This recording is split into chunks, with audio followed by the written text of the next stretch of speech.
Hi, it's Sonoria, part 21 of my story. So, as I was saying, I'm in Wichita, in Kansas. And the thing about Kansas is the only thing people ever remember about Kansas is the Wizard of Oz. Like, you know, Topeka, Kansas, they were always like, small little place and tornado weather, which is very true.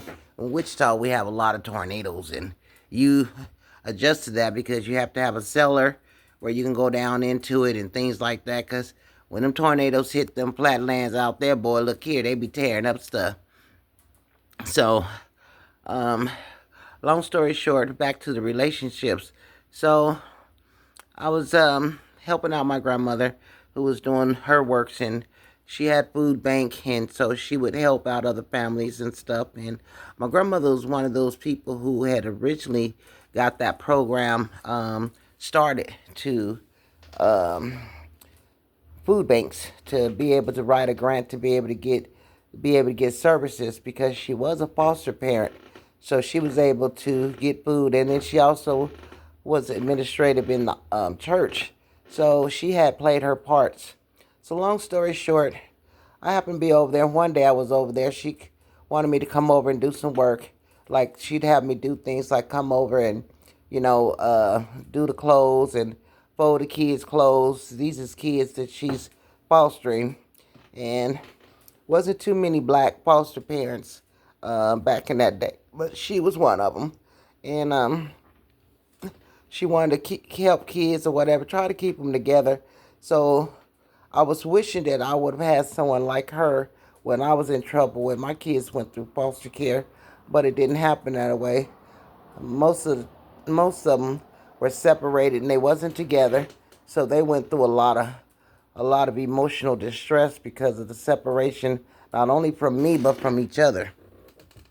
So I had so many, they couldn't keep them together.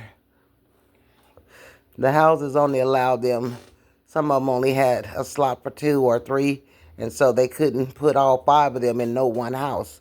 So I was like, okay.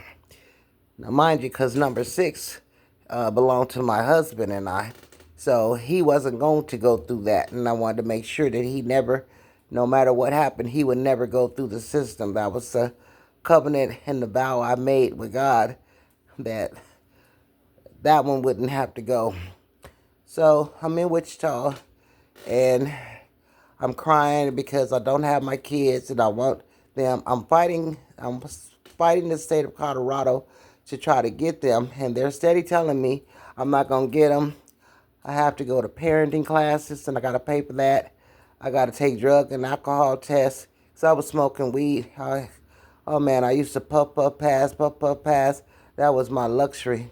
It was my pleasure, and I felt like weed is not something that, well, my family and people still say it's a drug. I didn't consider it a drug. I figure that's the peace pipe. That's what the Native Americans used. And I'm also Native American, but the black folks took over, as you can see from my face and all. So people don't ever know. And then a lot of black people, they just try to claim they Indian for whatever reason. I'm like, yeah, right, okay. So, but it wasn't a big deal for me because my grandmother has talked to me, who was Native American, and she stayed with me right before she died, and that's a whole nother story. But one thing she did let me know, that they called her savages and how they treated her. She said the black people was just as cruel to them as the white people, and she would cry about it, and she wasn't happy.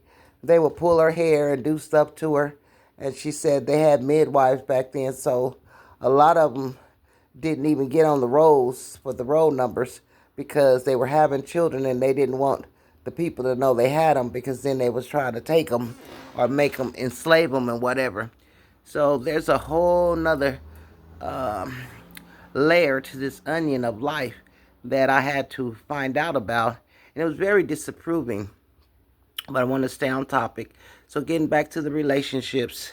So I'm down there, and I'm just crying.